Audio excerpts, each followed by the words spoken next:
srochniy sotish kerak bo'lgan vaziyatga tushib qolishni men dushmanimga ham ravo ko'rmayman. Chunki srochniy sotish kerak bo'lganini tagida juda ham katta muammolar yotadi. Kerak bo'lsa u muammoni hal qilish uchun odamlar yashab turgan uyini ham sotmoqchi bo'ladi. Bir kunda sotish uchun juda ham arzon narxda berib yuboradi.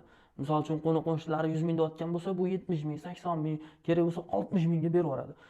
Shunaqa arzonlarni to'g'ri mana auditoriyamda qidirib yurganlar bor.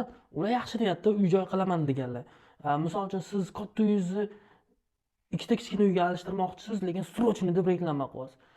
O'ylab ko'ring, bir kun kelib sizni ham vaziyatingiz shunaqa srochniy sotadigan vaziyatga tushib qolishini men hech qachon xohlamayman. To'g'ri, men arzonlarni taklif qilishga harakat qilaman.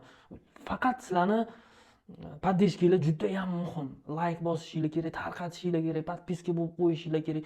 Juda ham ko'p поддержка qilsanglar, men nisbatan arzonlarni olib chiqaman va boshqalarning narxini tushirishga harakat qilamiz.